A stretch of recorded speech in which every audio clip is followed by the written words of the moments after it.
Good morning, everybody. Hi.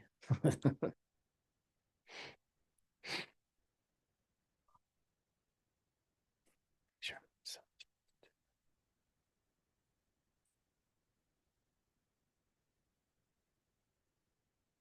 Cool. All right.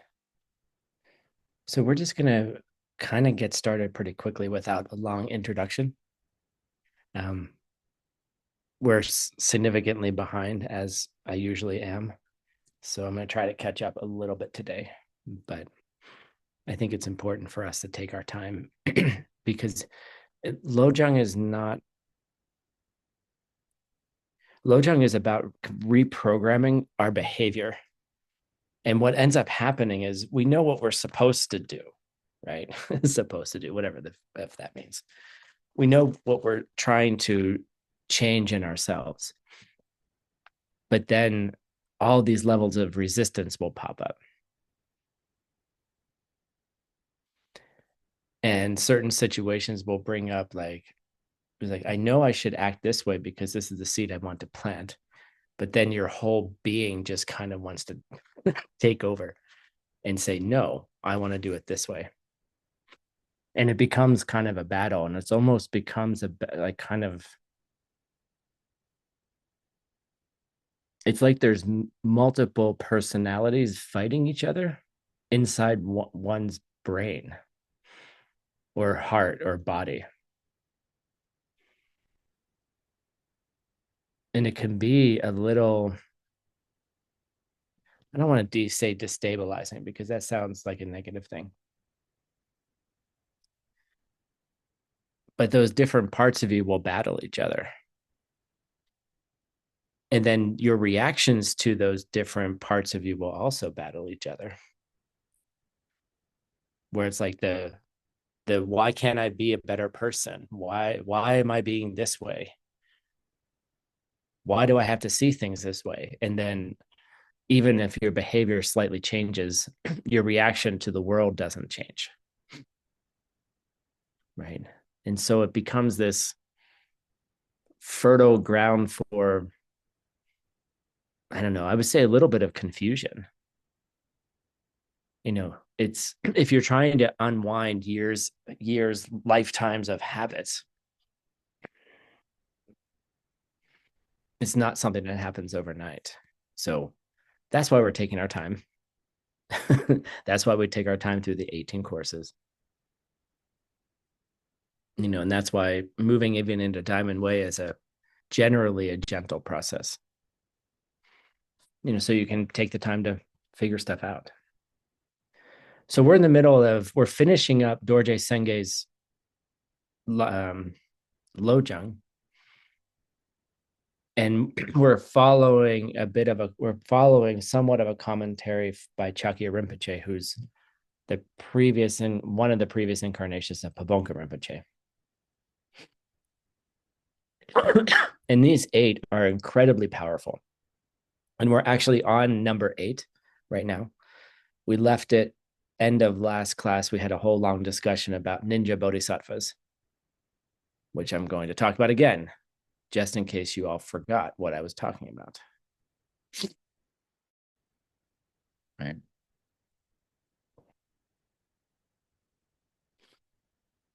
And so the idea here is that we were talking about how to take care of all of our mothers, not just our biological mother, but all of those who have been our mothers. And we can look at this in many ways. We can look at it in the ways of people who have taken care of us in this life.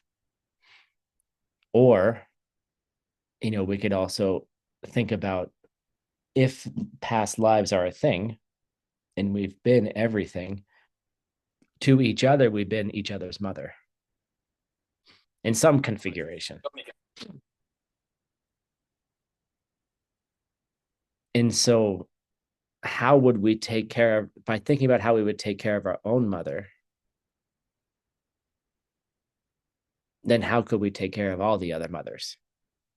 And so the end of this verse is saying, yeah, may I take all the hurt and pain of my mothers in secret upon myself. And that's where I'm like, let's all be ninja bodhisattvas. Right. And that's why I have a picture here of a ninja in a tree. Because how do we care for other people in a way that you can make a big deal about it, right? You can bring all the fanfare out, you can bring the parade, you can bring the fireworks, or you could just do it. Like, think about how much effort it takes to ensure that people celebrate your goodness. Right. And it's nice to, it feels good to be praised, right? Which we're going to talk about in a second, actually. And why spend all the time trying to get someone to notice you're a good bodhisattva where you could have just been a bodhisattva in the first place? Sandra just rolls her eyes.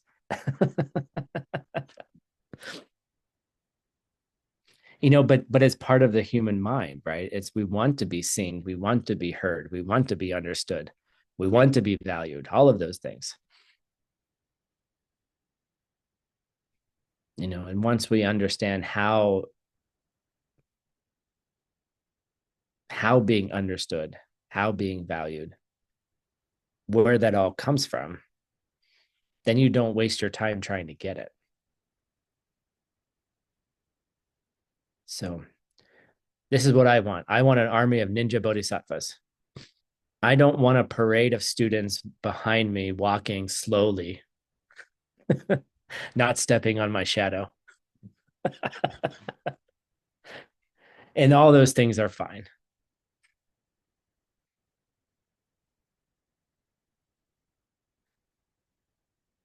But if you're all hiding in the trees, ready to take care of other people,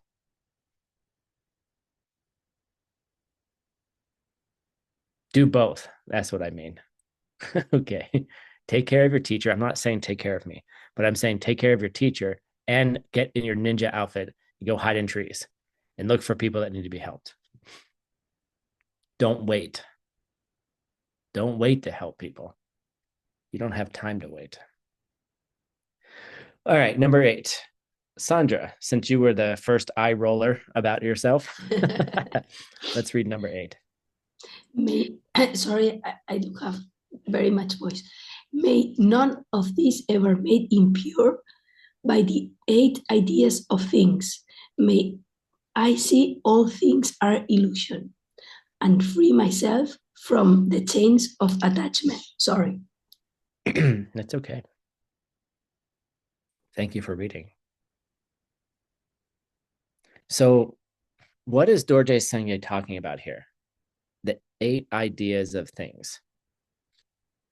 And in proper Galupa fashion, there's 2 sets of 8 things going on here. The first set of 8 is referring to the 8 worldly thoughts. And then we'll talk about the second 8 of things in a second.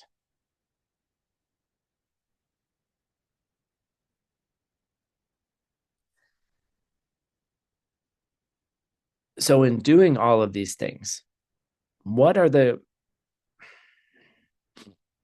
primary pitfalls? What are the things that are actually getting in your way? Excuse me, too. And here are 8 categories of behaviors or things that we want that are actually preventing us from being ninja bodhisattvas. Because we're doing these 8 things all the time in the background. Underneath, it's like it's the record that's playing behind your conscious thought. And so if we can attack these with karma, not with brute force, not with judgment, not with criticism, not with self-hatred, not with self-flagellation, but just knowing that these are the things that are in a way poisoning our behavior, that are, how about this, better yet, they're preventing us from reaching our full potential. So here are the 8. We're going to go through it relatively quickly, but I want to just take our time so we can feel what all of these are like. So the first worldly thought is that we're happy when we get something. And here's a lady here getting a gift from her boyfriend. She's super excited.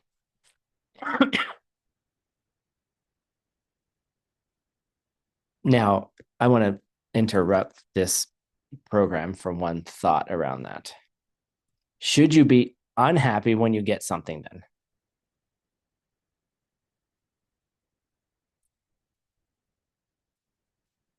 If one of the 8 worldly thoughts is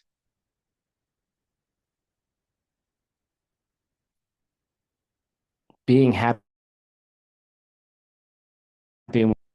does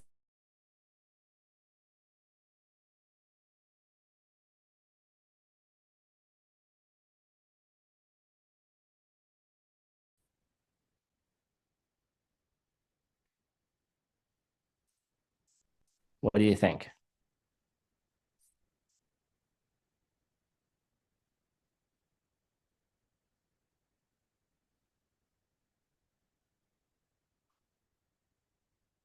Look at the chat here.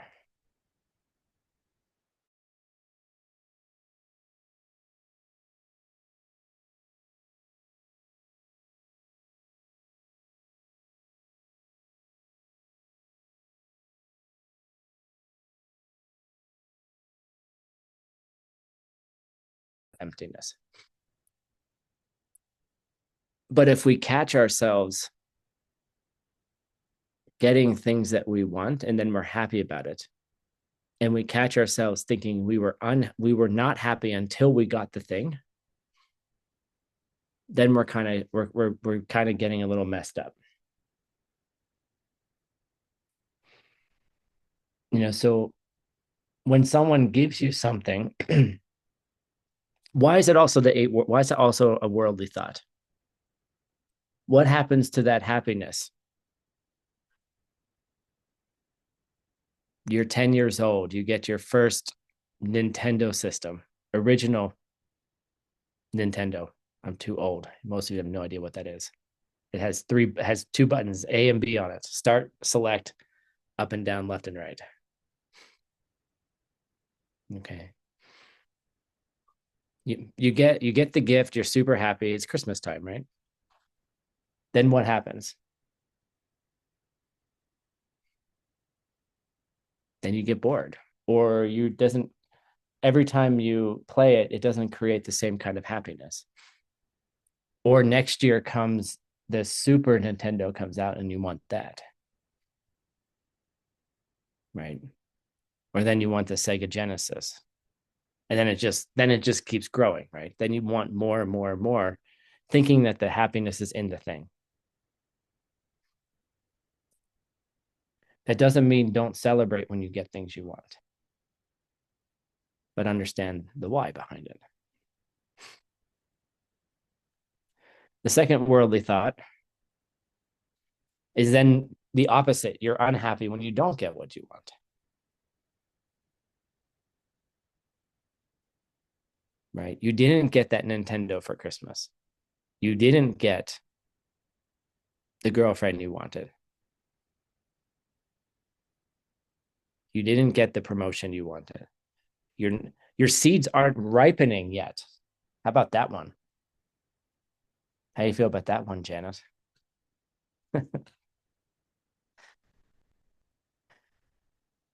This is my favorite one students come to me with. My seeds haven't ripened yet. I'm so unhappy. I'm doing the 4 steps. I'm seeing a lot of smiles. This is good. I do everything I'm supposed to do, Tim. Okay, yes, I'm sure you did. But that's not how seeds work. Oh, you're telling me they don't work? The 4 steps don't work. I didn't say that. I said, but you can't force them. You can't force them to ripen. Maybe.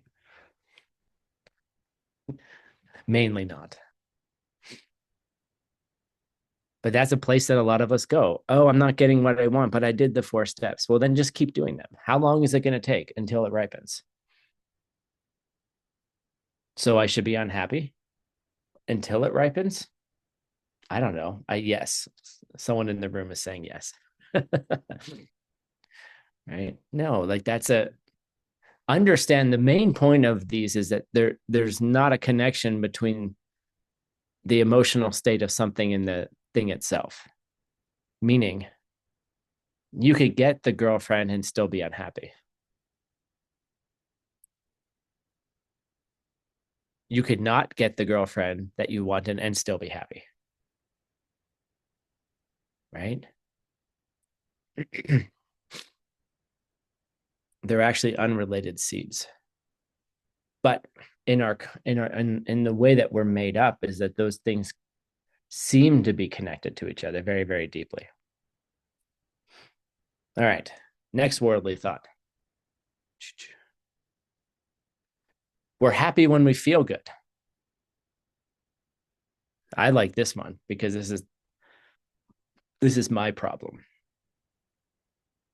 I'm unhappy when I don't feel good, and I'm happy when I feel good. Right, here's a lady drinking her green juice after yoga. She feels happy.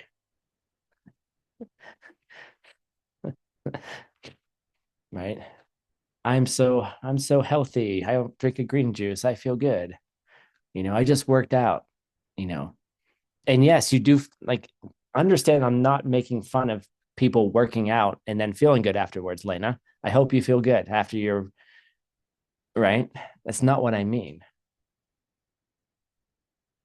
It's where we attach ourselves to things, and those things are the source of the emotion. Because you could work out and feel terrible afterwards. I have, you know, you can hurt yourself. You could puke your brains out. It has nothing to do with the working out. Right. And so secondly, then you're not happy when you're sick. So here's a little girl who's sick in bed. Right. And so if you if you can capture yourself in it, you're doing lojong. If you have a fever, if you have a cough, if you're not feeling well, if you have some kind of weird psychosomatic illness, Tim, right? And then I catch myself feeling bad about it. And understand that the feeling bad about it has nothing to do with the other 10,000 things going on in my body. Then you're doing lojong. Doesn't mean you're going to stop feeling bad about being sick. No, that's not how it stops. Okay. But just capturing the oh my god, I'm so happy because I got my Super Nintendo. Oh my god, I'm so happy she finally went on a date with me. Those if you're attributing the emotion to the event, you're doing lojong. Excuse me, if you're capturing how you attribute the emotion to the event, you're doing lojong.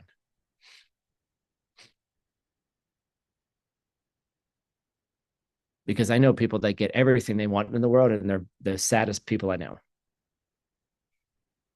They're not, it's not connected.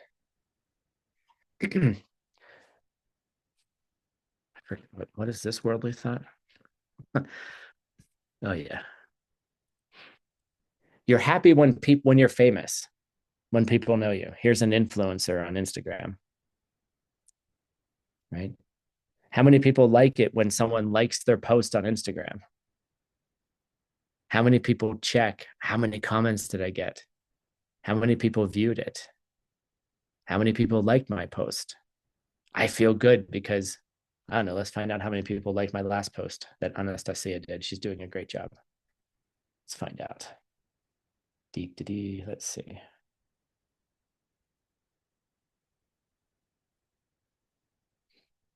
Oh, the last one's doing really well, Anastasia. We have almost 1,000 views. Oh, 59 likes, 4 comments. The comments are mostly emojis. Excellent. And 2 shares. I feel good. I actually stopped looking at the stats because I realized I was feeling good about them.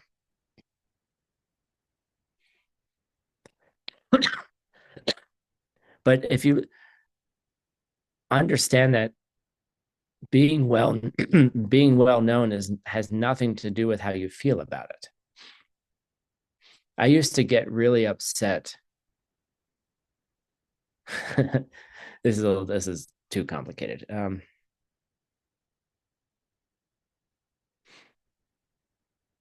I used to get upset when people would tell me that I had to behave in certain ways because people were watching my behavior.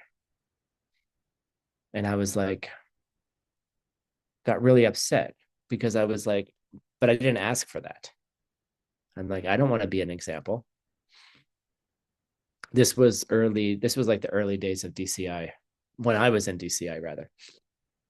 And I was like, but I just want to be me. Um, and I got really mad about it. And the person said, well, then stop planting the seeds for leadership. They said, stop planting the seeds for people to know you. And I was like, it was like this thing that just kind of hit me across. It was like a hammer across my head. I was like, oh, this is being forced upon me by my past karma. And then my reaction to it as well, where I was like, I don't want a public life. I want a private life. And then I was like, oh, well, if I want my life to be private, then I need to respect other people's privacy. And then I was like, oh, that was really clear to me that you can be well known and have a private life. Duh. Those are two separate things. But if you feel happy about you, if you're happy when people know you, like you show up at an event and everyone celebrates you, right? And then all of a sudden you feel really good about it, then you can become addicted to that feeling. And then, this is what drives people, actually, oftentimes what drives famous people to behaviors that are not healthy for them because they need that attention, because if they don't get it, they think that their happiness is coming from that.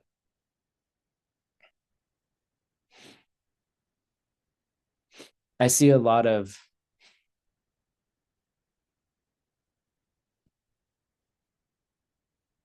it's interesting, like what happens when we age and then we start believing we're not attractive to people anymore, right? And it's like, well, you hear people say, oh, I aged out. That I no longer can be part of that age group anymore, and and then there's this feeling of, yeah, just on general unhappiness because now you're not being recognized anymore. You're not being recognized as being attractive. To whom? Right? It's a whole different question here. The next one is the opposite. You're unhappy when people don't know you, right? You're unhappy when people reject you, push you away. You see. Next one. You're happy when people praise you. So here's a lady who's just graduated from college. She has her degree in her hand. Everyone's like, yay, congratulations. You got a 4.0, perfect grade point average. Thanks for your beautiful graduation speech. It was so profound. Right. And then you feel good. Right. And how many times do we do things? Are we doing things to get praise?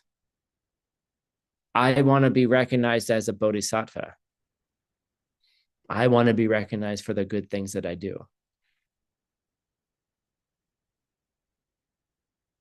And then the best thing, and I do this to my students all the time, when they do good things, I don't praise them, especially the ones that want praise. They want to be noticed. I really hope Tim notices that I was such a good bodhisattva. Right? Then you get angry. Oh my God, Tim didn't pay attention to me. Oh my God, I didn't get recognized for that good behavior. Then what happens? You try harder. You try to get more attention. You try to you push other people out of the way to get in the Lama's face. I'm the best student. I will give I will give the best gifts. I will take care of them the best. I've seen it happen. It's fascinating. It's like you're in a room of supposed Dharma practitioners, and everyone's like, everyone's fighting about who gets to be the best student. It's hysterical, right? But it's also normal. That's the thing about Lojong, is that all of these behaviors are normal. They're inside of all of us in some way. Some are bigger than others. Some are more hidden than others. The best ones are the acolytes who, like, I'm better than all those other students because I understand karma. And then the next parentheses in their mind is, and the teacher will notice. The teacher will notice how good my karma is, that my understanding is so elevated.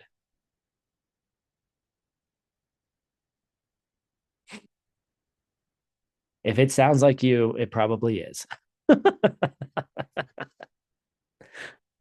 And don't worry, it's all of us. All right. These are attitudes that are trapped inside of us. And they motivate us, and they're the attitudes that bring us a tremendous amount of pain. How much pain is it to not be praised when you want to be praised? How much pain is it when you suffered from emotional neglect when you were a child? And then you developed all of these patterns to navigate it, to protect yourself.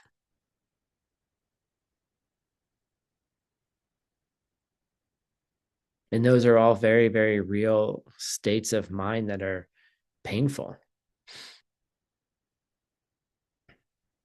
So am I saying, if you were emotionally neglected, you shouldn't like be happy when someone, pays attention to you? I'm not saying those things. I'm saying understand how you can get those things, because the strategies we used before didn't work. That's all. Should you be happy when you get the thing you want? Fucking A, yes. But how did you get it? That's the most important part. And then the fact that you were happy about it, why were you happy? Because you made other people happy, period. That's all. Two separate things. Now you have two Starbucks dates, or I don't know, pour over dates in the Lama house, whatever.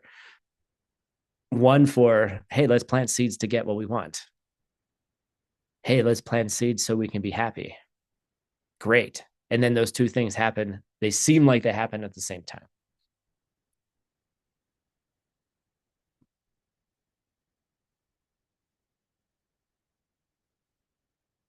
And then to start looking at the ways and the strategies we use to be happy and the strategies we use when we're unhappy. The things that trigger us into unhappiness, the things that trigger us into happiness, this sort of back and forth, right? Especially, when people are praising us, we're all like, yay, I'm such a good person. Or someone who's like me, who's like, Shh, I can't, I don't believe you. Literally, when someone says something nice to me, I don't believe them. I'm like, no, no, no, no. You don't know the real me. What's the real me? Is it the me that you see, or is it the me that I see? Which one's the real me? I'm an imposter. You just don't know who I am. I'm fake. Really? you know, and those are just to listen to the insides. Listen to your inside conversation. It'll guide you into the worldly thoughts. It'll guide you into the places where you're connecting things that are unconnected. And then you can start like pulling them apart just a little bit, right? Where did that unhappiness come from? Why am I addicted to being praised? Right?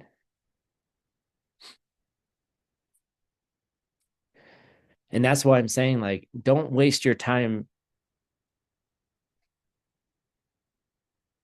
with the parade. Like, help people, which also includes helping your teacher, right? I didn't say don't help your teacher, you see, but understand why. For the love of seeds, please just let other students help.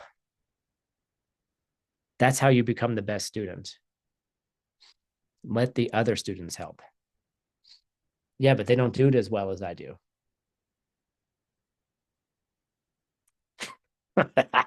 Who knows that one? I'm better than they are at it. Huh, okay. Let's go back to worldly thoughts 101. Okay. So that's the first interpretation of the eight worldly thoughts. Excuse me. That's the first interpretation of the eighth verse of Dorje Sangye's Lojong. Let's go back. Here it is. May none of this ever be made impure by the eight idea of things. May I see all things are illusion and free myself from the chains of attachment. Right? Understand the illusion. Understand what you think is there is not there, and it never was there. But Tim, I do get happy when I get praised. You damn right you do. But you don't understand why. Okay, so Chankyar Rinpoche says, well, okay, we could talk about the eight worldly thoughts here, or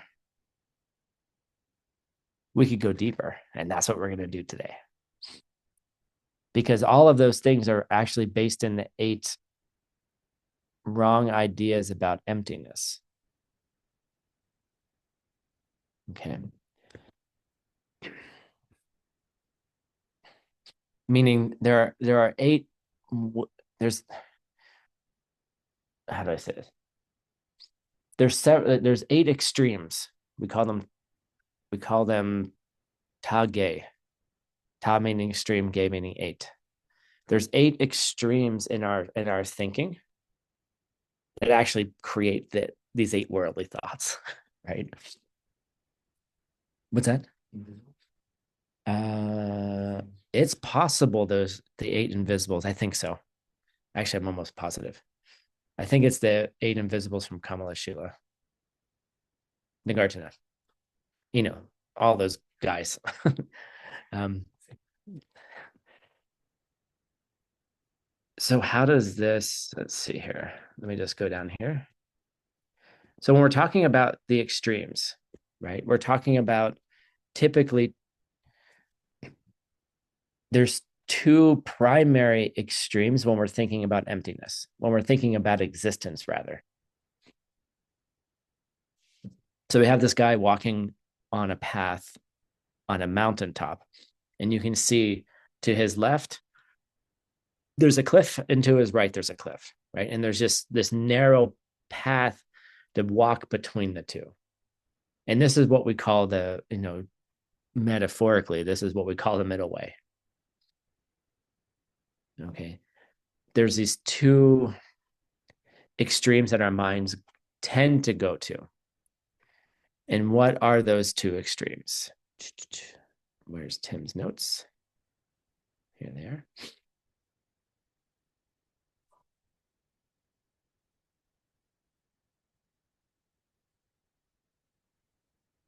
And so if you fall into these, then you fall into the 8 worldly thoughts.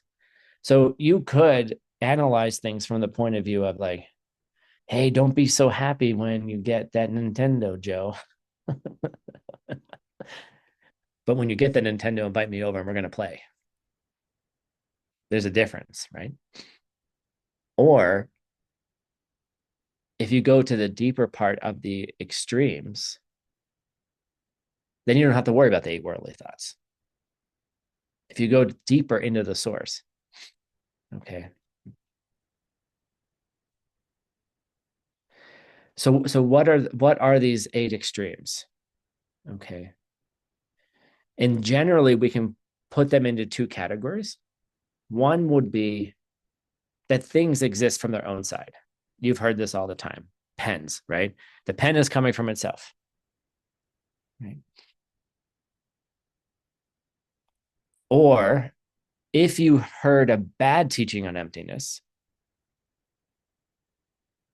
okay. If you heard a bad teaching and you hear, oh, well, nothing exists from its own side. Like, nothing has any essential nature. There is no self. And someone doesn't explain it well to you, then you typically will fall off the other way and say, well, then nothing matters. You see, so we have this sort of balance. It's not that things don't exist, because they do. Let me draw that. Geshe always says, let me draw that mustache on your face with this non-existent pen.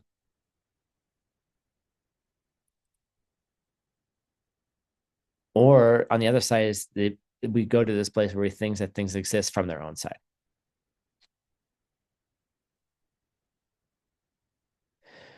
And so the reason, so let me just back up a little bit. Like Lojong, this is why this is deceptively hard. And I don't mean deceptive as in like deceptive and ultimate. This is looks easy, but it's very, very difficult because it's so difficult to practice. Is that, for example, like our instinct when we're treated unfairly is not to just take the loss ourselves. We want to defend ourselves. We want to elevate ourselves.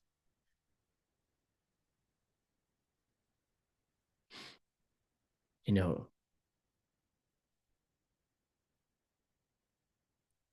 to truly benefit others, sometimes it feels like you have to take the short end of the stick,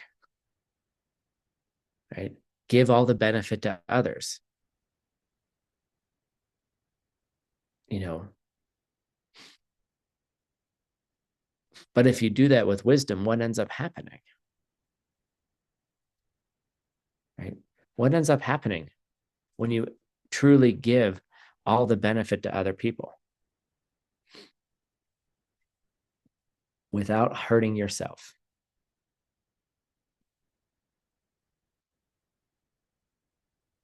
What do you get? You get someone who brings you beverages in the morning. You get someone who brings you coffee. You get someone who takes care of you. You get all the things you need automatically, automagically. Okay.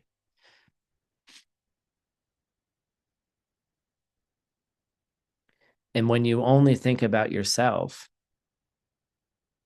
those things don't come.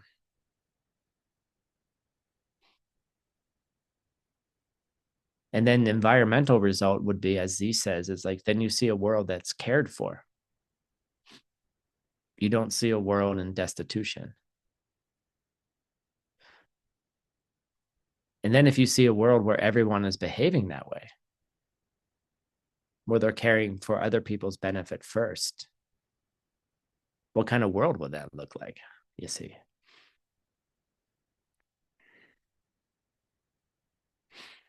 So here are the 8 wrong ideas. Here are the 8 extremes. And this is difficult. So just hold on and enjoy. And then take the time to learn it.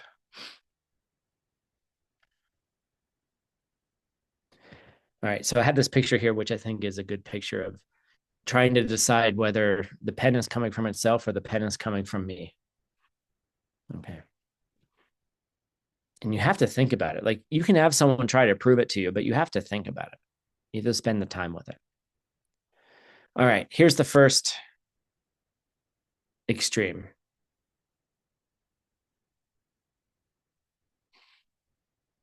Things don't start from their own side. Okay, here's a person about to run in a track meet. Although now that I look at it, they're not wearing running shoes. So I don't know what's going on.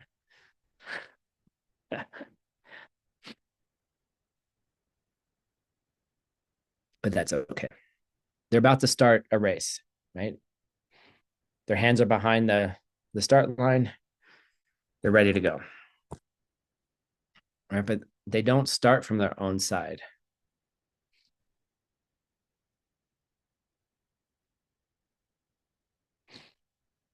So nothing, so the thing is like you thought that that Super Nintendo showed up because someone bought it for you. And then you got to start playing it. And you got to invite your friends over and you got to do all those things. But nothing started that way. It didn't start for any reason except that you did something good in the past for somebody else.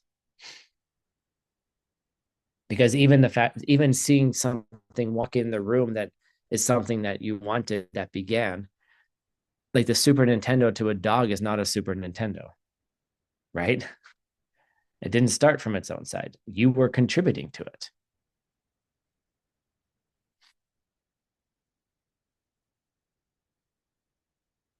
Like you can't pay your rent unless you have the karma to see that paper is valuable, right? This particular piece of paper, I don't have any in my pocket.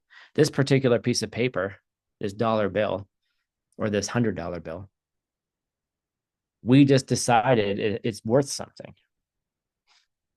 Who decided it? How did it start becoming valuable? Right.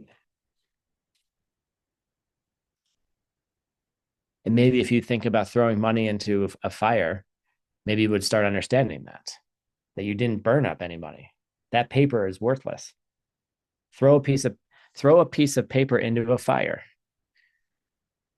that has $100, has that 100 thing on it, has a Ben Franklin on it, and see how you feel about it. An alien coming from another planet is going to be like, you're just putting something in a fire, right? They don't see value there,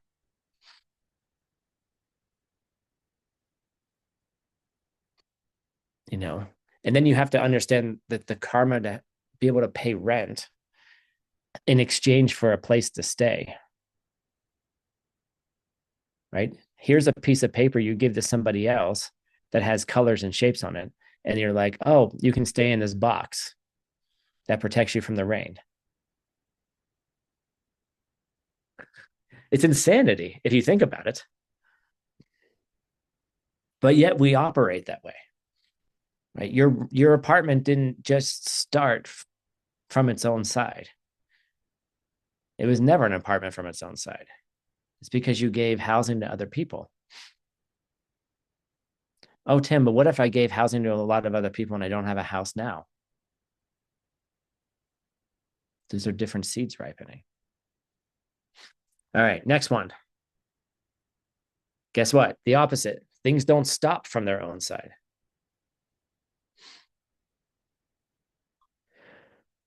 The headache didn't stop from its own side. The pain didn't stop from its own side. The sickness didn't stop from its own side.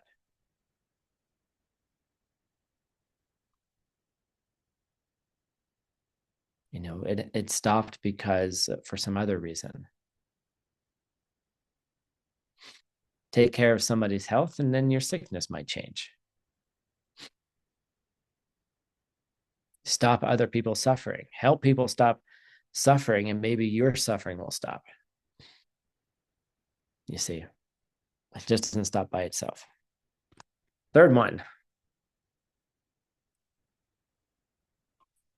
it's the extreme of thinking things are unchanging. These are really all the same. They're just describing emptiness differently, describing the emptiness of things differently. So if you look in this picture, right, there's a Buddha paradise in the back. It's kind of like Wizard of Oz style. On the left is a lotus growing. On the right is a lotus dying.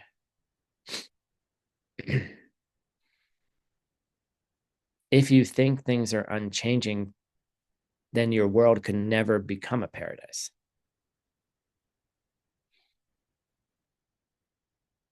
And the thing is, we have examples of the world changing all the time, but somehow we don't believe it. We'll see flowers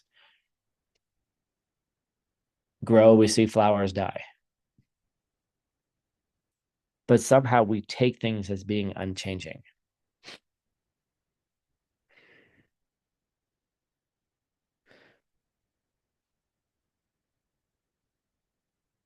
So that's why I put the Buddha paradise in the background. Like what you see in front of you could be a paradise or it could be a hell realm, depending on your karma.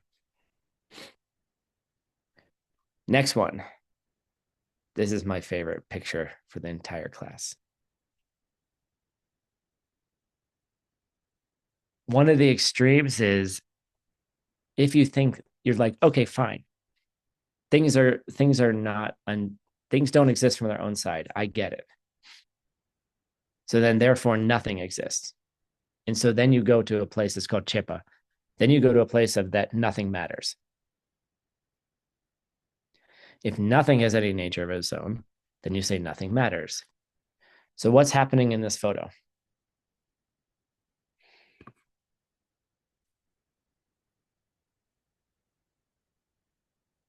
Yes, Z, she's stealing towels. Right, very good. But what's happening?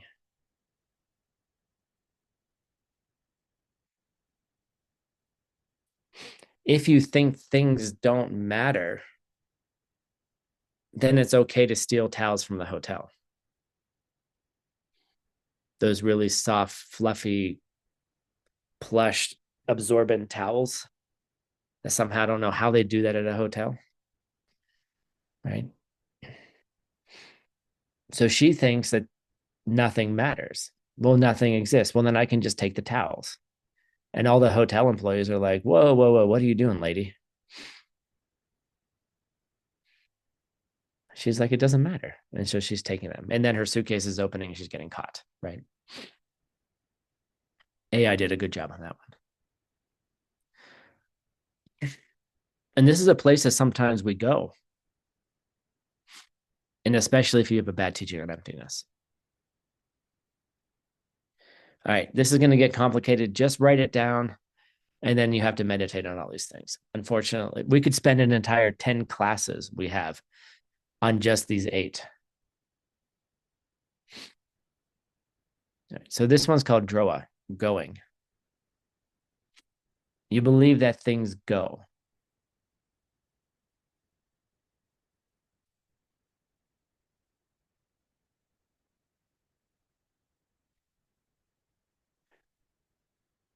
So this is complicated, right?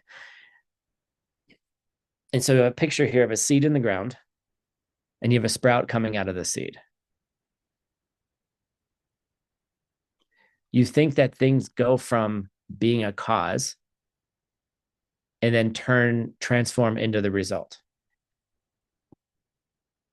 You think that seed then opened up and created the sprout.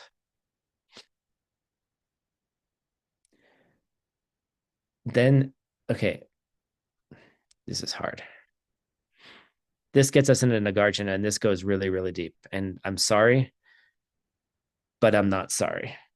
Because if you can understand this, then you'll understand how you can be happy when you get a Nintendo. how you can actually be happy. Okay. So does the cause create the result?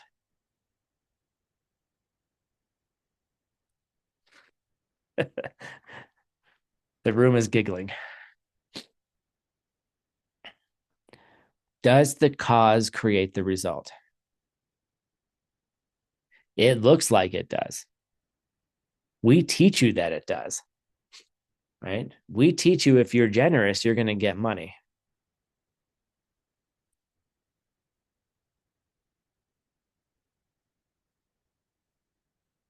But I have a question for you.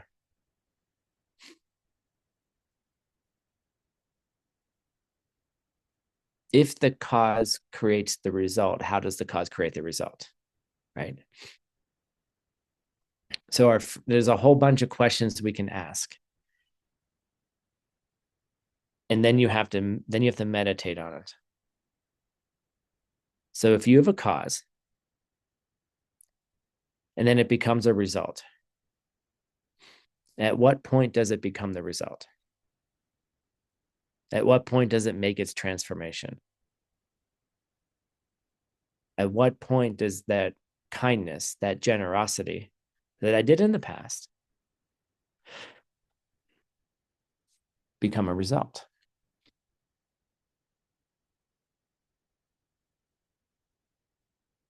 So, first,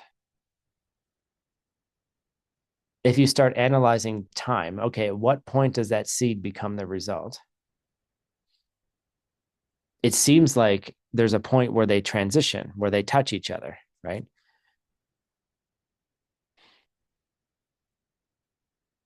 But if the cause touches the result, what part of the cause becomes the result?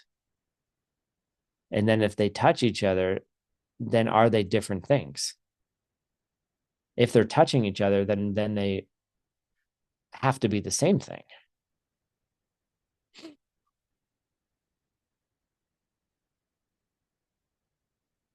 And you're like, what?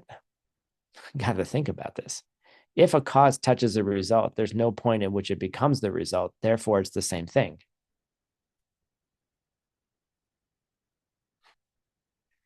Oh, Tim, but it transforms. Okay, at what point does it transform? The transformation process turns it into something else.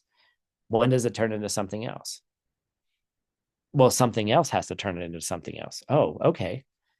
Well, then the result is that something else, and it wasn't the cause. Sorry, translators, I didn't prepare you for this.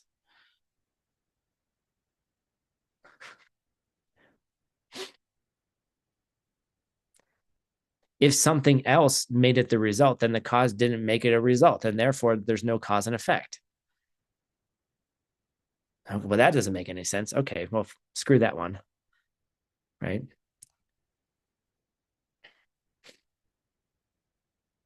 You think that the cause turned into the result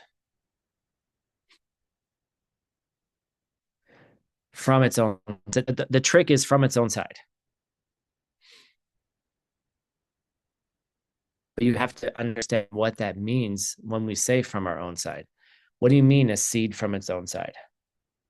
How could a seed not be from its own side? If a seed's not from its own side, how could it have any power? What gives it its power? How does it turn into something? How does it transform? How does it grow? You think your generosity grows from its own side. That's the problem. You don't get what you want. It's because you think your seed planting is self existent. Oh, I didn't get it yet. You didn't get what yet?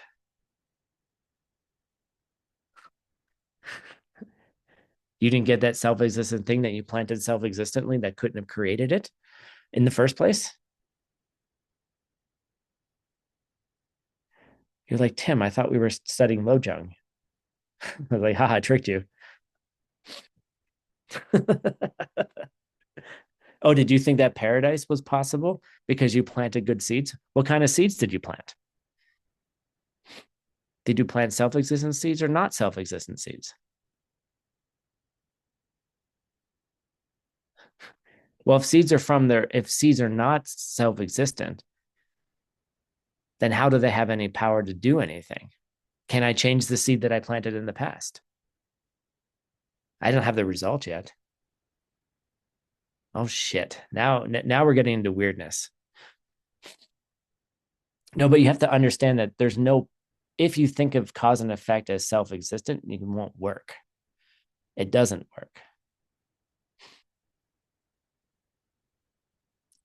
It can't work because you do all the analysis and you realize that there was no point where the cause became the effect. Because if it touched it, it had to be the same thing. Then it's not something different. Or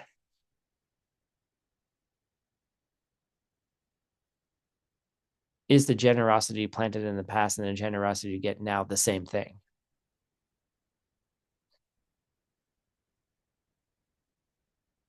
Well, if it was the same thing, then how could it have been a seed that grew over time?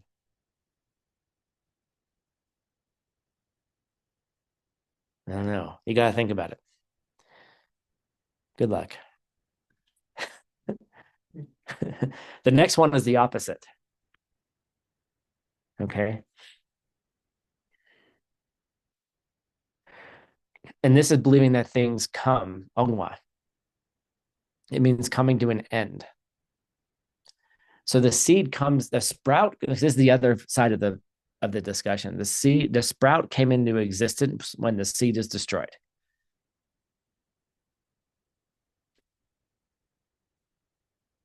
So you think that, oh, did you think that how do I say this?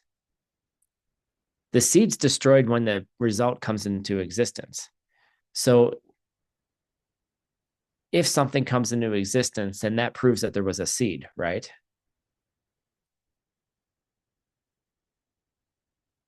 Was the seed there until the result happened?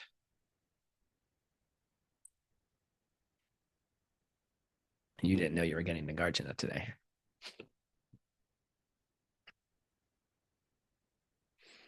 I'll say it again. The sprout only comes into existence when the seed's destroyed. Okay. At what point is that seed destroyed?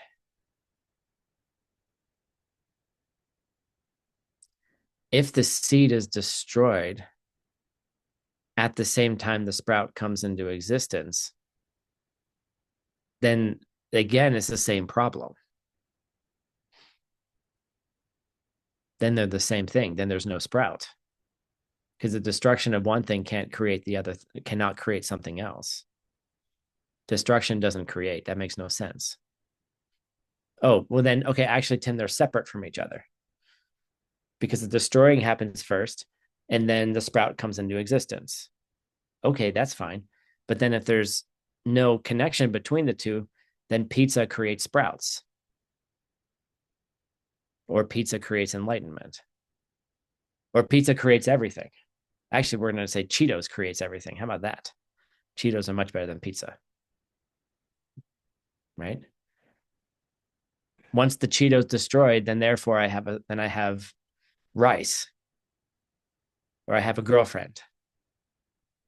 My Cheetos created my girlfriend. How about that? You see, my Cheetos created my happiness. My Cheetos created my sadness. Cheetos created everything in that case. Then there's no reason to have cause and effect because one thing could create everything.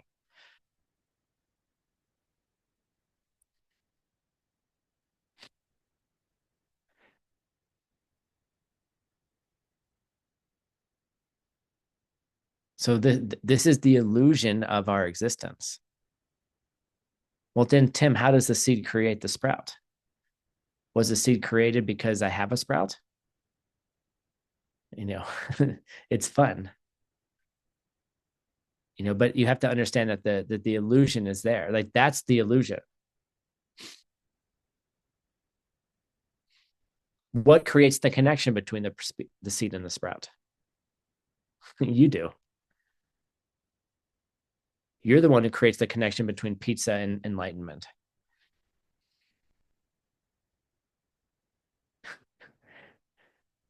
Maybe giving one slice of pizza to someone could be the ultimate cause for happiness in the entire world.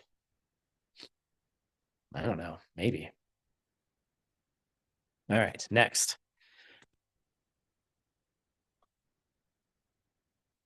So this is 7 and 8. These are the two put together. Here's the last two extremes.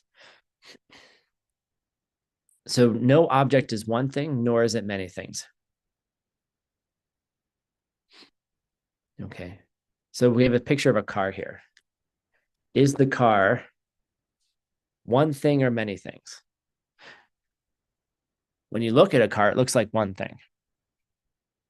Someone came up to my door this morning and was like, Tim, your windows are open. It's raining.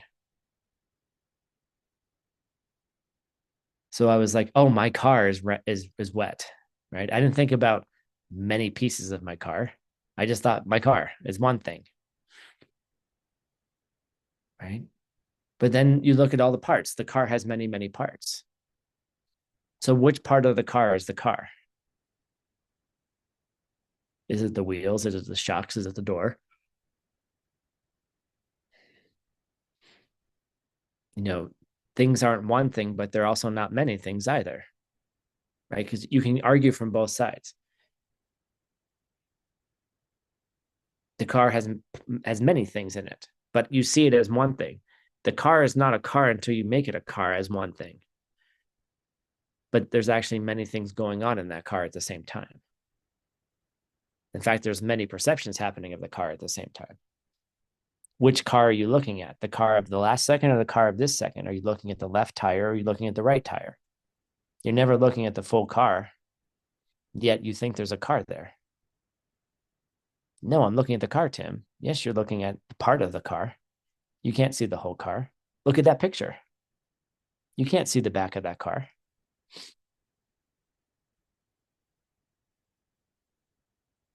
So don't tell me it's not many things. You're not even looking at one thing. You're never looking at one thing. Oh, but I'm looking at the tire. Oh, you're looking at the tire? What about the left side of the tire? What about the right side of the tire?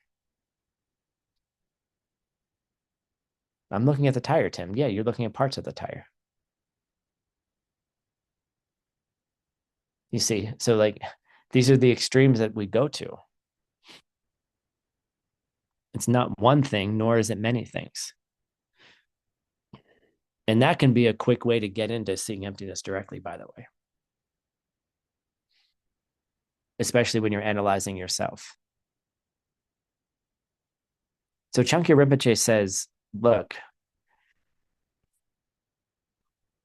these two, when he says, when Dorje Senge says we want to be free from the chains of attachments, we need to give up the two primary extremes, right? These are all flavors of the extremes. We have to give up believing in the way that things look. And then we need to give up believing in that nothing exists.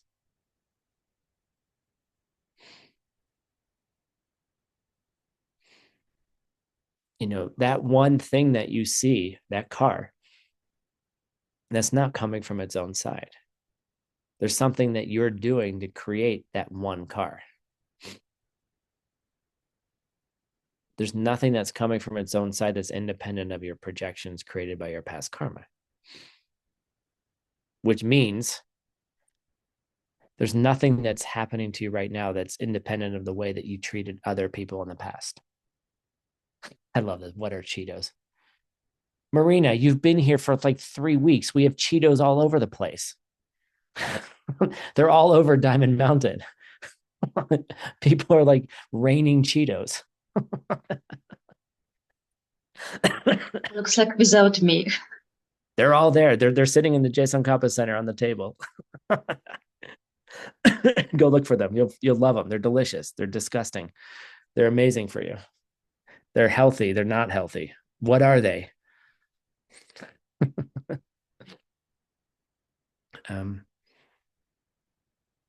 There's nothing there that's not coming from how you treated others in the past.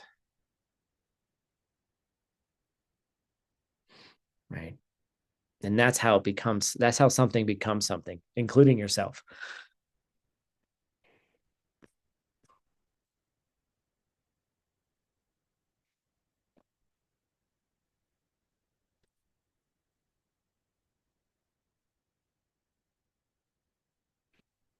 All right. Yay.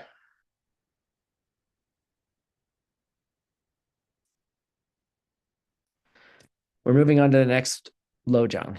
We made it. Okay. Good job.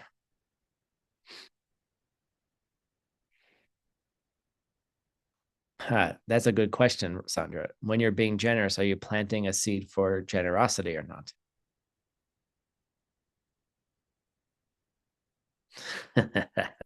You have to think about it.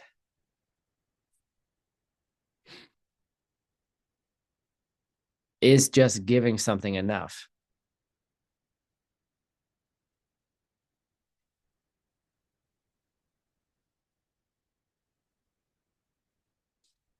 I don't know. You have to think about it. And if you think about it well, then your giving will become very powerful. The more you understand about karma and emptiness, the more powerful all of your actions become, both good and bad. So you're kind of cursed. It's unfortunate that the more you understand, the better you have to behave, or you're just gonna, like, well, I mean, it's weird because the more you understand, the less your tendency you are to do something incorrect or harmful, rather.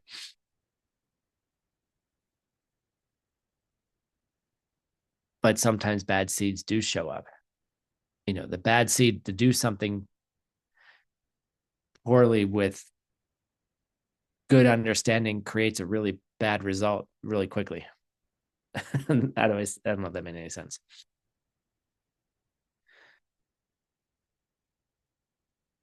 The more you understand, the more careful you have to be. That's all. And the more powerful things can be. And you have lots of seeds from lots of lifetimes that can just happen. And you never really know some people go in a retreat and they get really, really sick afterwards. Some people have deep realizations and then all these bad seeds go off. Right? It's hard. It's very difficult to stop them.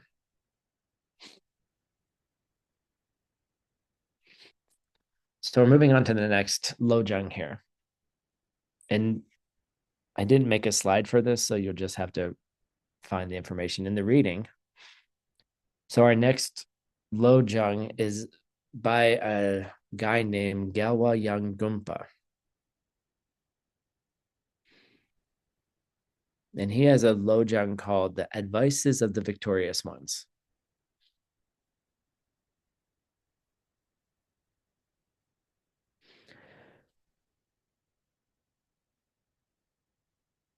And I'm trying to say how to align him. So his dates are 1213 to 1250. That's not correct.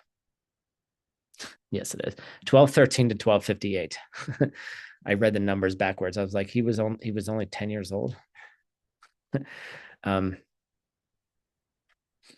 he's part of the Kagyu tradition, another great tradition out of Tibet. And two of his main teachers, Gungsapa and the Sakya Pandita, and one of those is in the Vajrayana lineage as well. So we're connecting all these people together. So this guy's from what?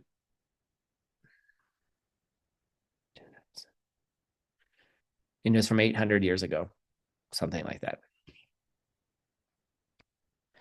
So he has his lojang is beautiful, and you should do the reading. We're not going to actually cover every single verse because it'd be really impossible to do so. I mean, it would be if we had like hours and hours and hours here. No, I need another PowerPoint because it's class 3. We moved into class 3 if anyone cares. With 20 minutes left.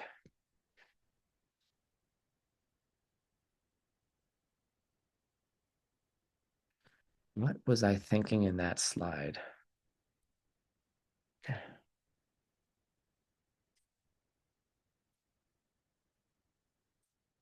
So I have this slide of somebody yawning, and I don't know why.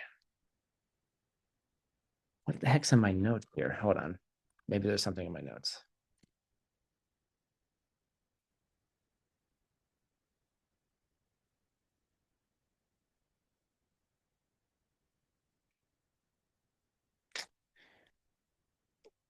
Maybe I was tired when I did this. There has to be a reason.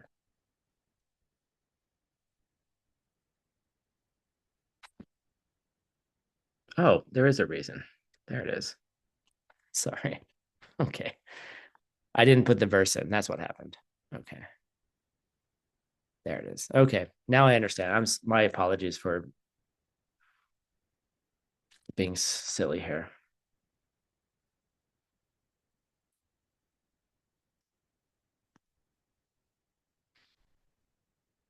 All right, here we go. We have a guy yawning. All right. Why is he yawning? All right. Because he's tired. Duh. Why is he tired? Because he basically, the first thing we need to really put our minds on is being tired of our worldly life, getting a kind of renunciation. You know, when you look at those 8 worldly thoughts, eventually you'll get exhausted by them.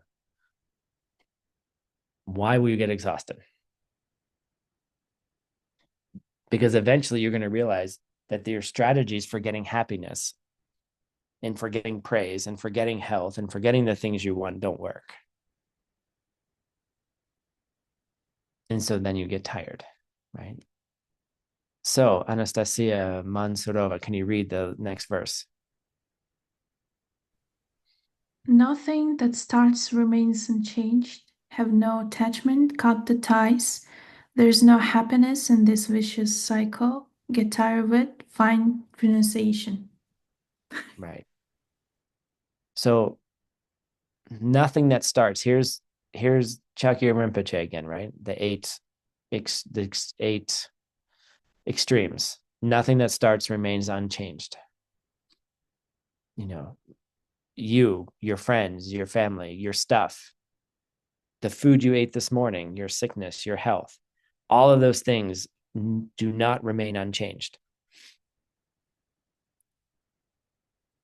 And he's saying, look, there's no happiness in this cycle. So just find renunciation and yawn.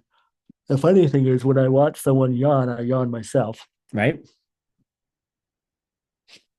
Get tired of it. It's wonderful. I just watched a couple people yawn. It's cycle. It's what do they call it? It's mirroring or something like that.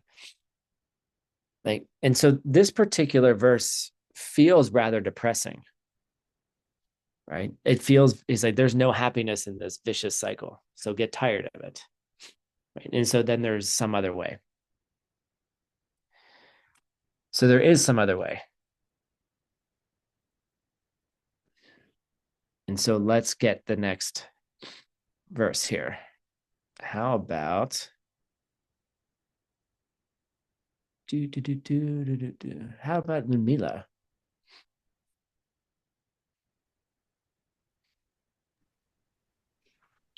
The world is hollow and meaningless.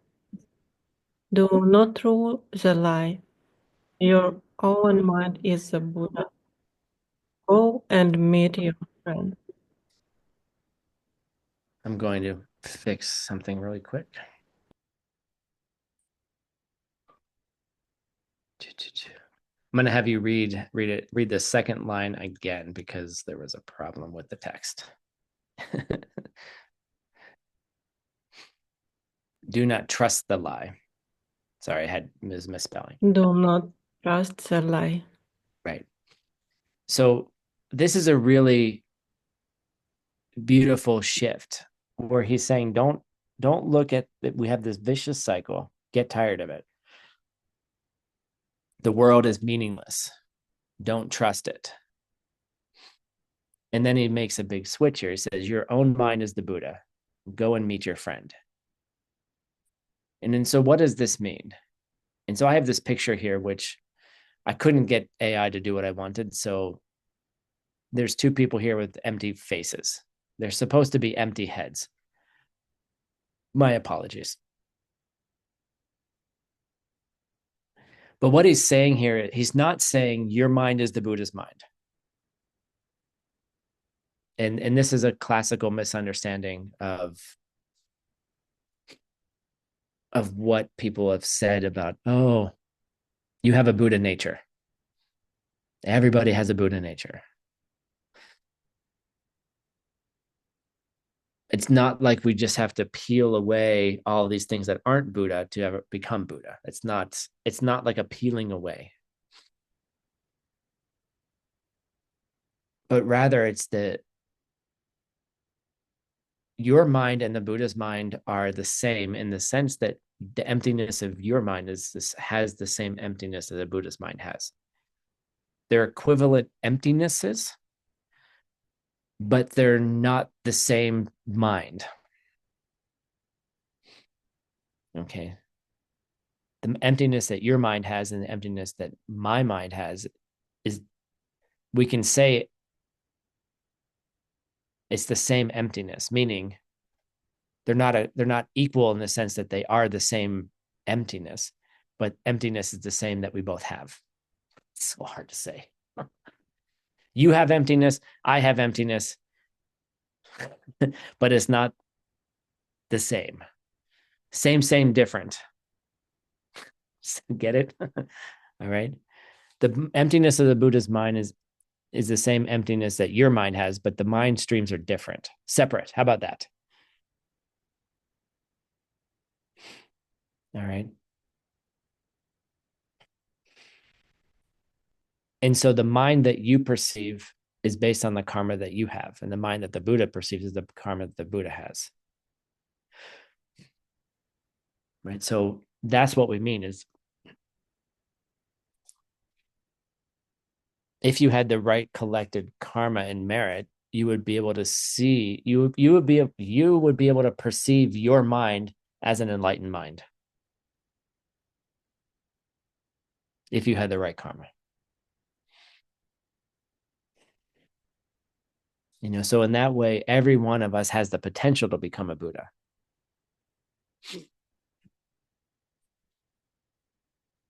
But it doesn't mean that just by saying your mind, you have a Buddha nature, doesn't mean that you just have to uncover that.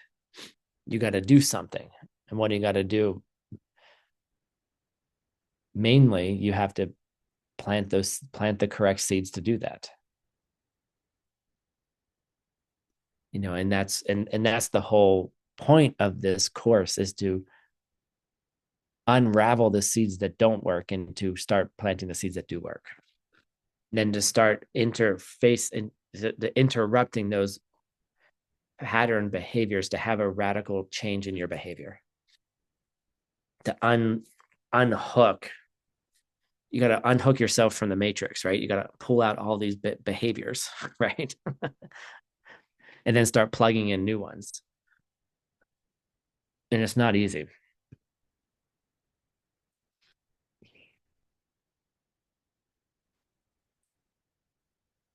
And this guy's pretty clear about it. How about D or Z? Could you read this one, please?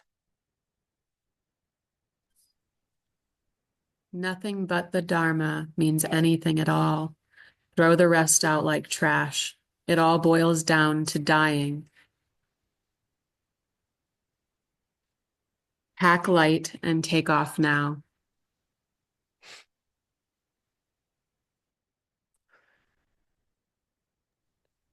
This guy's not pulling any punches. Or he's not holding back any of his punches, rather, right? He's basically, what is it that can save us in the end? And we know that we're on a trajectory towards the end. And it's uncomfortable for a lot of us. It's uncomfortable for me just to think about it. And so it's like, what can help you and what can't help you? Right. So he's saying here, pack light and take off now. Right. And so here's a picture of someone going on a trip. Right. You could fill up all those suitcases with stuff. But you get in that car and you have an accident in 10 minutes and you flip over and then your life ends. What was the point of putting everything in your trunk in the first place?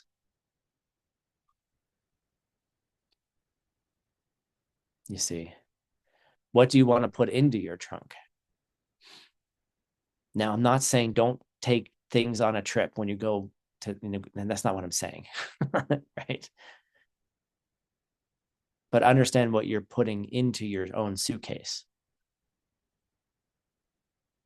And the only thing you can take with you is your karma.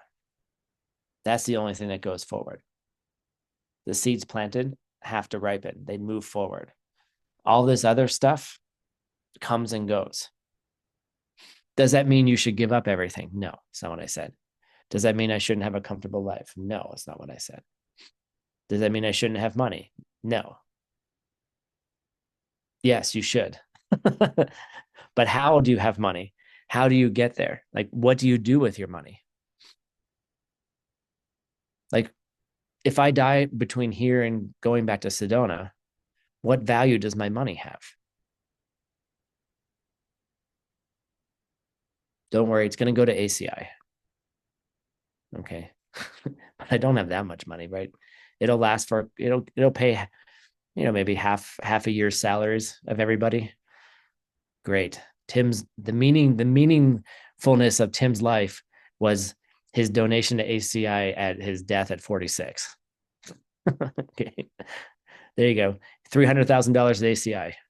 Got it? See? Like, and then you'll forget about me. You'll forget about me in 3 months. Don't worry. And don't write in the chat, we won't forget you, Tim. That's not the point. The point is what can protect you? What will protect you? And it's your Dharma practice. It's the karma that you have that you can take with you. And so a person, a practitioner of Lojong is always going to be asking themselves, what am I doing right now that's the most valuable? Like if I watch my teacher doing things, he does not waste time. He doesn't waste time.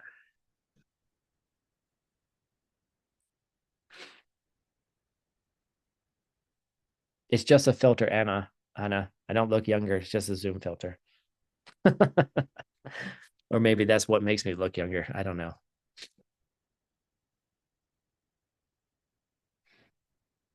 Yeah, Lena, just because you know how much money I have, don't try to steal it.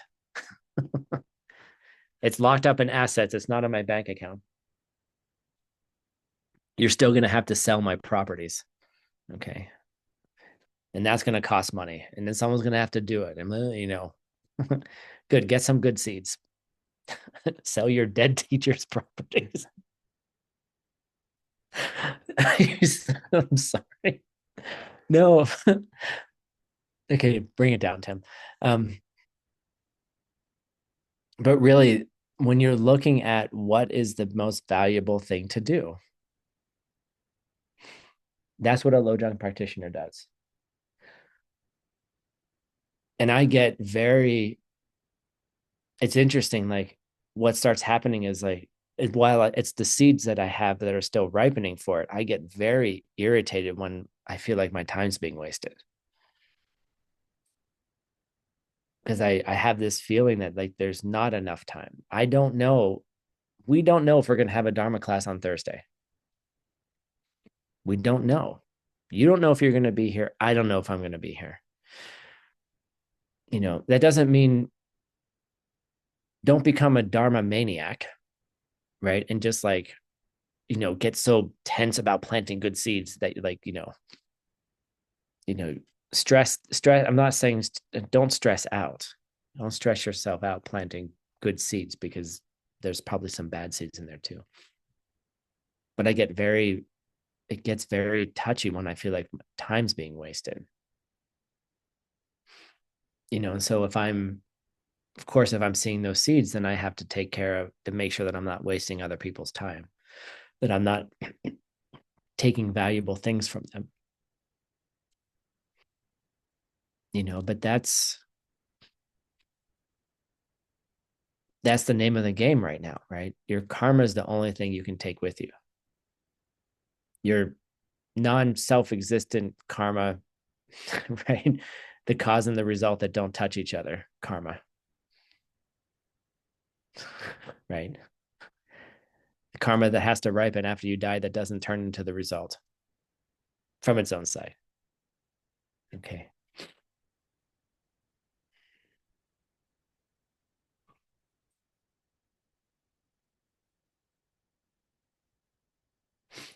So Galwa Yangpopa gives 6 advices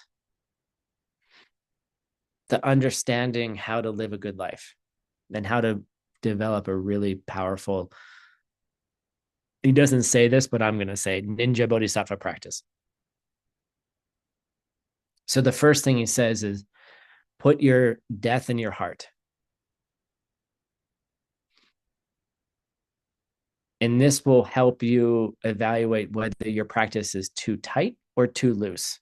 And I think it's a beautiful way of saying it, because some people would just go maniacal, like, oh my God, I'm going to die tomorrow. I have to do all these good things.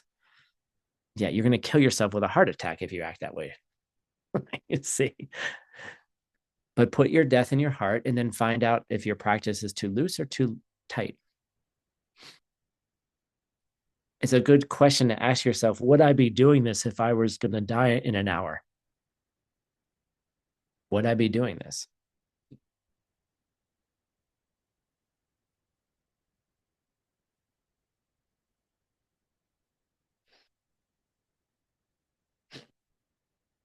The second thing he says, and we'll pause at this one. He says, think of the viper's nest, viper meaning a poisonous snake. Think of the viper's nest of the problems of this life. And that's the key to stopping attachment at the bottom of your heart. And what does he mean by this?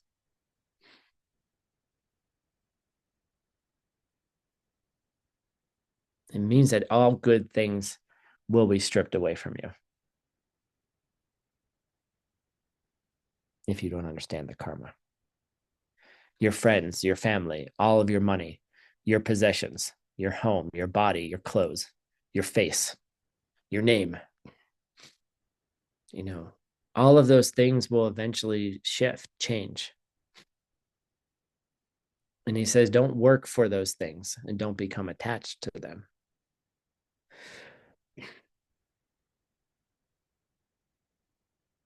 But understanding that grasping onto those things is like putting your hand into a viper's nest.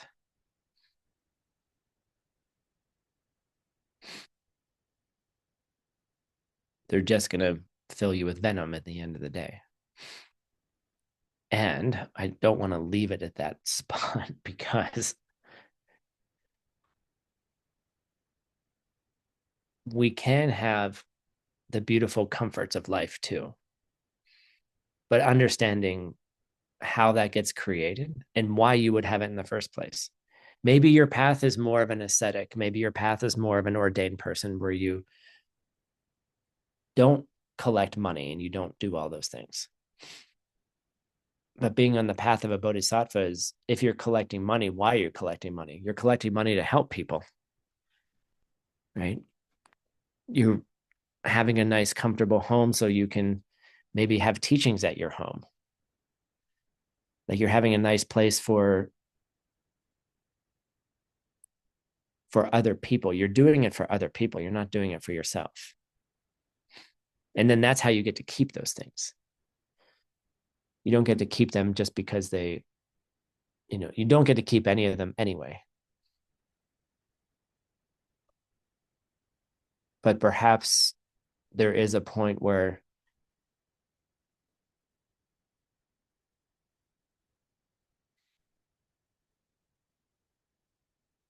you have to strike the balance in your own mind. And you have to check in with yourself. Why are you doing something? And why wouldn't you do something? And then see what extreme you're going to. That's all. And that's more than all, actually. And all of these things are really pointed to one direction, to help remove the shackles of your own suffering. and to remove it from other people. And then we can just have a blissed out paradise. Okay. And then you can have everything you want. And then the things that you think you want, you wouldn't want anyway. We'll leave it at that. Cool. We'll see you on Thursday. Thanks for joining. We have a half-hour break. We'll be coming back with some more emptiness, Pabonka Rinpoche's emptiness chapter. So hope to see you in a half hour, or I'll see you again on Thursday. So have a wonderful day. Thank you, translators. Thank you, tech people. I will try my best to be here Thursday. You try your best too. And say goodbye to each other. Thank you. Thank you so much. Take care. Thank you. Gracias, Thank you so maestro. much. Feliz día a Please todos. stay. Thank you so much. Thanks, everyone. Thanks, Tim. I appreciate you so much. Thank you, Tim. We love you. Bye-bye. Thank you, teacher. Muchas gracias, Tim. Muchas. Muchas 谢谢 gracias. Jenny，谢谢 Tim 老师。谢谢翻译。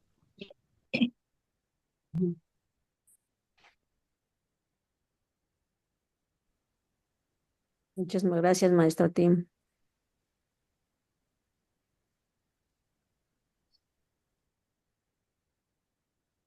Thank you, Tim.